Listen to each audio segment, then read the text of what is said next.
Hello, and thank you for visiting the Coin Lady channel, where we present the day's most up-to-date and intriguing XRP-related videos. The price of one Bitcoin has recently been bet at $1 million that it will reach $1 million within the next 90 days.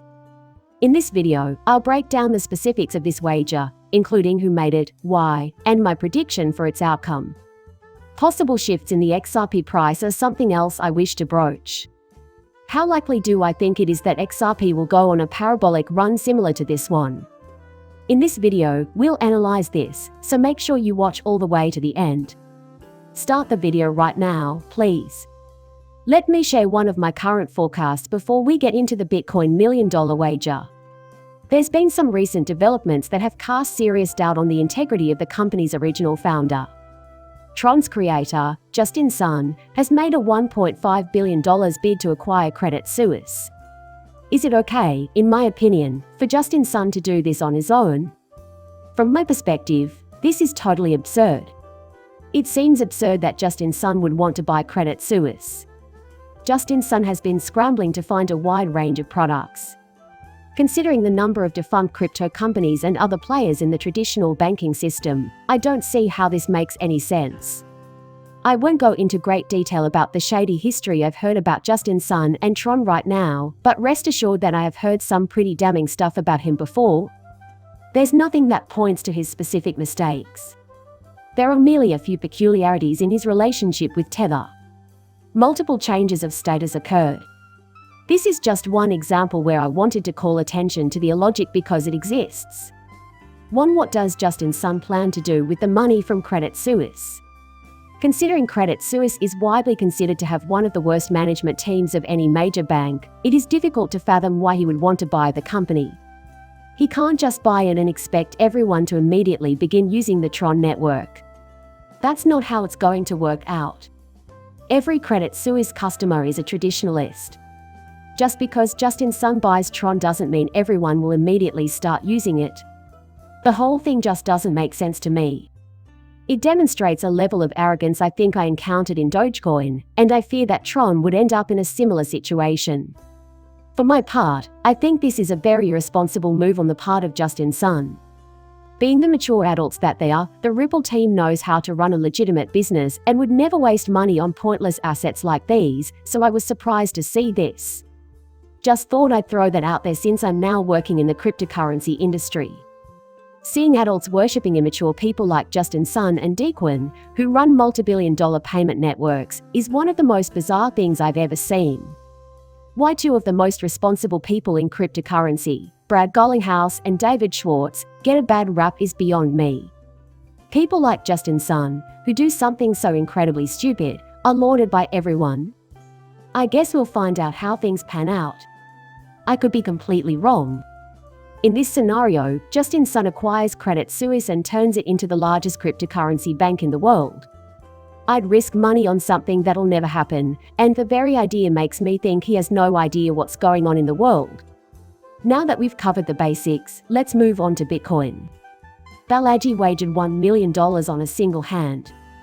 That, I think, is how you pronounce his name. Bitcoin is currently trading at $26,000, but he's essentially betting $1 million that it will reach $1 million within the next 90 days. He made this bet after reading a tweet from a user named James, who claimed that anyone could bet $1 million that the United States would not enter a hyperinflationary period. At the moment, I think this is a terrible wager. To start, how Bitcoin would fare in a hyperinflation scenario is a complete mystery. Although hyperinflation is widely believed to be beneficial to Bitcoin, the cryptocurrency actually fell in value when wages experienced a mild inflationary period. Balaji is putting his money on the fact that Bitcoin will benefit from hyperinflation, and he has set a crazy price goal of $1 million for Bitcoin. The reasoning behind this is completely beyond me. It seems like a terrible bet to me. This wager is made even more precarious by the current state of affairs regarding inflation in the United States. Specifically, the prototype that you provide. What we're seeing here is the brainchild of a company called True Fashion. Having tracked down their phone number, I can attest that this non-profit organization is doing an excellent job of emulating the effects of the American inflation rate. Truthful inflation is something I keep an eye on and compare to what the US government reports regularly. However, this case demonstrates that the true inflation rate is lower than the US inflation rate. Only 4% comes from the government. More shocking is the fact that true deflation had higher inflation than the United States. The government, as shown by the graph, announced a few months ago that inflation was falling sharply. If hyperinflation were to occur, we wouldn't expect to see this. As an additional note, I will say that many crypto fans are pessimists. They expect these ridiculous occurrences to plague the banking sector. They expect the entire system to crash. Everything is subject to hyperinflation at 0%, but I often find that they're simply ignoring the data. If the trend were in the other direction, I might even agree that hyperinflation is possible. As far as I'm concerned, that's hyperinflation. At 20%, 30% inflation would be considered a crisis. But if you look at the data, I don't see where this hyperinflation story is coming from. Sure, from what I've heard, eggs can be quite pricey. Yes, you have my full comprehension. In recent years, consumers have seen a general rise in prices. However, statistical analysis shows that this problem is largely disappearing.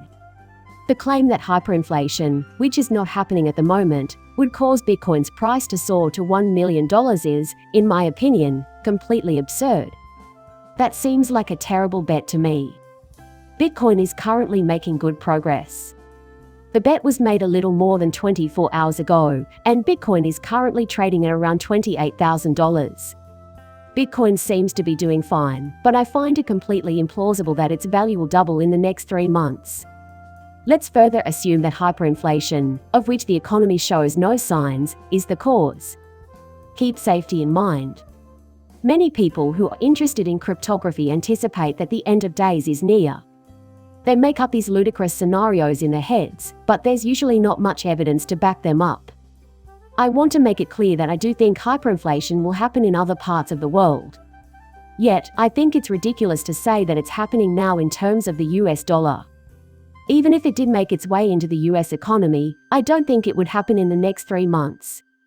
Inflation, to put it plainly, does not rise rapidly. It will require reversing the current very sharp decline. All things considered, I think this is a terrible bet, and I do not think Bitcoin will hit $1 million in the next 3 months. On the other hand, I think a cryptocurrency like XRP has a better chance of experiencing a significant parabolic move. No longer do I anticipate XRP selling for $1 million within the next 3 months. Some of you will find that extremely offensive, and I get it. However, I think XRP has a much better chance of making a parabolic leap to the $10, $20 level, which could be in a range similar to Bitcoin, reaching $1 million. That being said, why do I put stock in this theory?